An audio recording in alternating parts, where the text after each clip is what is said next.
Hey gamers, it's Tori from Gaming Mommies, and I just wanted to put up a quick tutorial, well as quick as it can be, about how to roll a Dungeons & Dragons character for everyone that's wanting to join in on game nights and is not familiar how to go.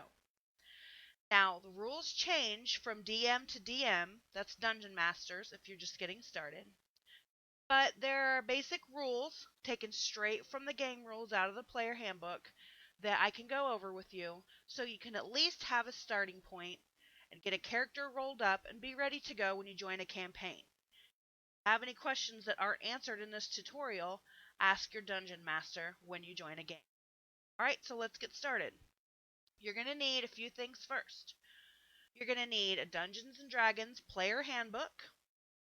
At the moment, everyone is playing version 3.5, but again, check with your dungeon master and see which version that your group is going to be playing. If you don't have the physical book, you can find a copy of it online or go through the Dungeons & Dragons website to order a PDF. Second thing you're going to need is a character record. Now, we do have one of these available in the Gaming Mommies Play Dungeons & Dragons group under Files. It's the first character record that you come across, and when you open it up, it'll say D20 version 3.5. One we're going to be using for this tutorial today. Now, the other thing that you're going to need is dice. You can either have physical dice, or you can find a dice rolling app online, on your phone, or on your tablet.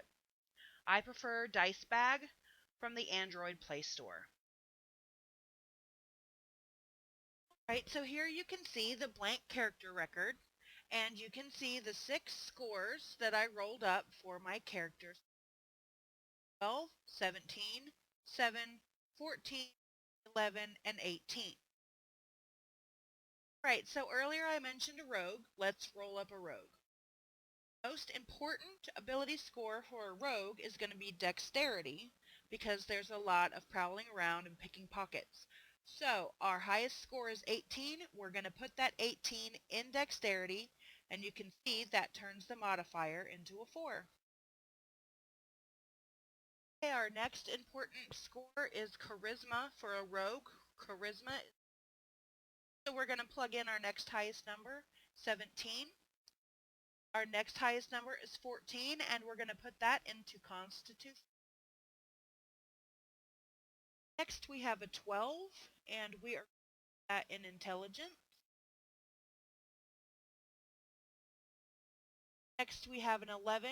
We're going to put that in Strength.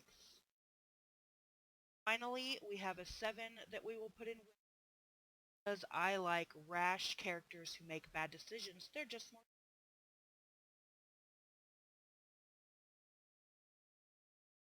Alright, for those of you who are not using the same character record that we're using that auto-fills your modifiers, don't worry, just look in your version 3.5 character handbook, and that table is on page 8. You can figure that out on your own. Alright, so now back to our rogue, and we're going to figure out the hit points. Hit points is basically your health. It goes up as you level, just like every other score, and it's how hard you are to knock out or kill in a fight. So we're going to figure up our hit points for our rogue. Alright, so for a rogue, I would get 6 hit points, plus my constitution modifier, which is 2, and that would give me a grand total of 8.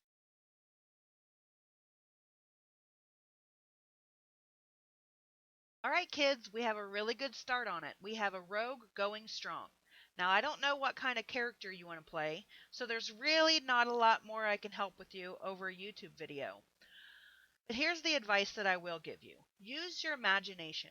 Come up with what kind of character you want, what kind of weapons you want to wield, the armor you want to wear, the spells and the abilities that you want to learn, and make up a story, and then make up a character from there. You can make it work for you. Just use your player's handbook, use your DM, use your fellow players, and please get on our Facebook group, Gaming Mommies Play D&D, and find me, Tori. I would be glad to help you, and I would be so excited to see what character you came up with. I'll see you all in the game.